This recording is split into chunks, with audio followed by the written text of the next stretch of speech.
Well, thanks for being here today. This is going to be a great workshop in the sense that it's going to be fun. It's pretty fast. And you see you have a piece of equipment. You're going to use a flashlight. And this is, the title of this workshop is actually called How to Instantly Alleviate Neck and Back Stiffness. Now, why I called it that, because what you're going to be doing is correcting fixations in the spine. Does anybody know what that is, fixations? By sheer definition, it's three bones that are stuck together in your neck or your back. And so when they're stuck together, I've corrected fixations on people, like manually. And when three bones are stuck together, are you going to be kind of stiff maybe? Yeah, I would think so. I mean, it's a common thing. And sometimes people might ask, what's the common cause of fixations? And what do you think the answer is? Prolonged what? Desk work. Sitting. Yeah, sitting, desk work, that kind of stuff. And how many people do that like on a regular basis? Lots. Most people do that. We're a very computer-generated society. I mean, good thing I'm standing and moving around, right? So I don't have any fixations, right? Good answer. So what we're going to do is, this is going to be very simple. I've been doing these workshops for years, and sometimes there's a lot of steps. You got to do this, you got to do this, you got to do this, simultaneous steps, and sometimes it's a little confusing. I have to repeat it over and over again. This is going to be so easy. You're going to laugh how easy it is, but it's going to be very effective. And you get the black piece of paper here. This is to test one another. So the routine is, what we're going to be doing here today is, the agenda is, you're going to partner up. I'm going to pick somebody out of the audience, which I will volunteer myself, by determining what kind of range of motion that person has. And I'll do this procedure, but this black piece of paper is just to test one another. When you're doing this by yourselves, of course you don't test yourself. You could if you wanted to, but you don't. You just do it and be done with it. And you can actually maybe do a range of motion before and after, but this is a very easy procedure, and you can do this anytime, anywhere. And you should probably do this standing, because I think how this works is you can be affecting the pituitary gland, which affects the cranials and all the way down the meninges and the spinal cord. And that's the mechanism behind this. So without further ado, I'm going to get everyone to stand up and twist left and right and see which one has the most reduced range of motion. Oh, Jackie, looks like you're it. Yeah, tag. Okay, aren't you glad you volunteered? Oh, I volunteered. So watch this. We're going to stand in front of the camera here. Cross your arms, probably over your shoulders. And I want you to notice which way Jackie is rotated least. Which way is she restricted, to the left or to the right? That's to the left. And it seems like she doesn't go nearly as far to the left, right? Let's do that again.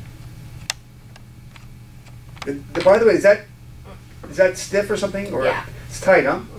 And when you go to the right, is there any stiffness there? Not much. So here we go. Here's how we're going to do this. We need to get a strong arm muscle. That's the step number one. Now hopefully Jackie has a strong arm muscle. Now, if she doesn't, that's a problem, but let's see if she does. So by the way, this is not a contest. Just sometimes you get people in here and they try to muscle you down, especially the big guys. You know, you're not going to push me down. So be careful about that. Sometimes you have to have the person sit so you get a mechanical advantage. But so you're just going to push. You're going to push up towards the ceiling. Keep the elbow straight, because sometimes people recruit other muscles. They bend the elbow. So this way, you know, they can maybe get a better edge on you. So you want to keep the elbow straight for a couple of reasons. You want to hurt the elbow, number one. Number two, you want to get somewhat of an accurate muscle test. You're going to push straight up towards the ceiling and go. And that seems quite strong. So that's the first thing we do. Now, to determine whether Jackie has any fixations, are you ready for this?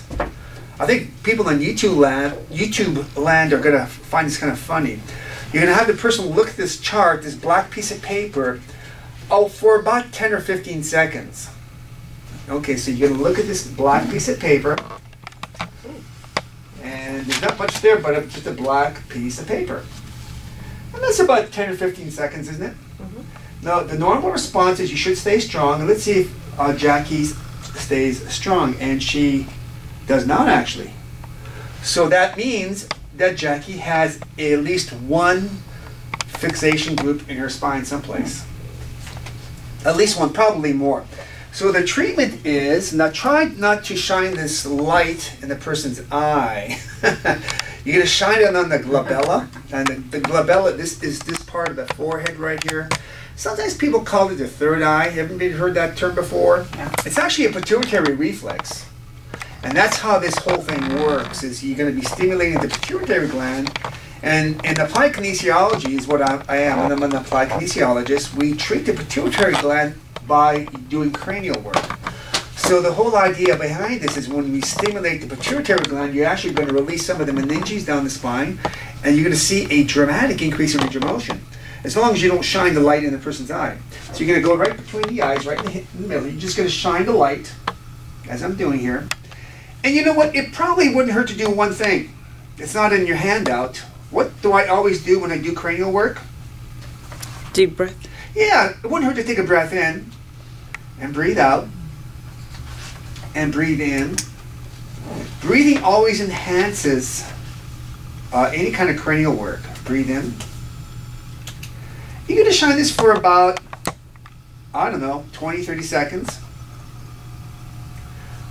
See, the nice thing about coming to today's workshop is you get to keep the light.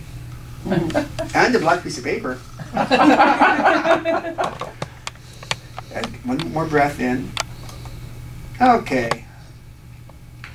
And let's see if that did anything. So we're going to get back to the same original black piece of paper and have you look at that for, I don't know, again, 10 or 15 seconds. Like cross-eyed? If you wish. Yeah, that's optional. It looks 3D. It looks like it's in 3D? Mm-hmm. Oh, it is in 3D. Are we all in 3D? Is there such a thing as 4D? I believe there is. Okay, maybe like the ultrasounds would be. I don't know. Okay, so now you should stay strong after we've done this treatment and push straight up and go. And Jackie does. So now the moment of truth is what? We get you to check the range of motion again. So you cross your arms, and which way was Jackie restricted to? To the left. Right, okay. Wow. Was there any stiffness that time around? Hooray for Jackie! All right. Now, was that difficult? No. I have a question. You have a question, I have the answers. If it's connected to the pineal, does it help you sleep if you do that? I'm not sure if it is connected to the pineal, it's connected to the pituitary Oh, gland. pituitary. Oh, okay. Oh, yeah. You know, the pituitary gland, by sheer definition or anatomical location, is adjacent to the pineal gland. Actually, the pineal gland is kind of behind it. And they do opposite things, by the way. In the morning, when you get up, your pituitary gland goes to your adrenal glands and go, okay, rise and shine, up and at 'em, get up. The pineal gland at night, when you hit the lights, stimulates the pineal gland to start releasing serotonin, which is a precursor to melatonin, and the body's saying, okay, go to sleep. Night, night. See you later. Bye-bye. See you in the morning. And so, by the way, that's why it's kind of nice to sleep at nighttime. I know sometimes you work nights, don't you? Yeah, a lot. So that may throw off the pineal gland, may not, I don't know. I'm good. I think You think it does? Yeah, I'm so tired it doesn't matter. So, okay, so that may be true to that because of that pineal connection here. So so it may actually, answer your question, it may affect the pineal gland because of the close proximity, even though they have opposite actions physiologically, they may help. I mean, it can't hurt. Yeah. I mean, the whole idea here is not to, whether you can help your pituitary gland or your pineal gland, is to help you increase range of motion. So if you're sitting at a desk, or if you're sitting here, I wouldn't do this while you're driving your car, probably. Maybe when you get out of your car, just shine this light. You could maybe do a before and after range of motion, and just shine this light right between your eyes for 20, 30 seconds, and make sure it's kind of almost, I wasn't right touching your foot, but I was pretty close, wasn't I? And this will actually unlock those fixations instantly. Now the question is, how long will this last? And do I know the answer to that question? No. Is it better when I do it mechanically? Probably. I mean, this is not to substitute any kind of treatment that I would do to a patient here, but it's something you can do between visits, and it's a great thing to do. I mean, I think anybody can use this kind of stuff because I say most people have a tendency to sit a lot, present company excluded, all day long. Is there any questions on this procedure? I mean, it doesn't really get easier than that. So what we're going to do, any questions, by the way? But I mean, the light is opening up something, or yeah, I think what it's doing, it's stimulating the pituitary gland. What you're doing is you're inadvertently creating a cranial motion. Okay. Because in applied kinesiology, that's how we stimulate the pituitary gland through the cranial sacral mechanism.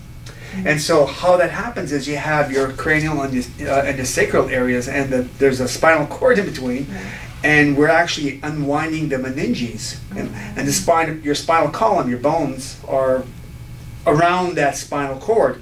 So in essence, what you're doing is you're inadvertently releasing some of these locked up bones in your spine by doing this, but because you're actually creating a minor cranial correction. That's why probably breathing would probably enhance that. I think it would really help.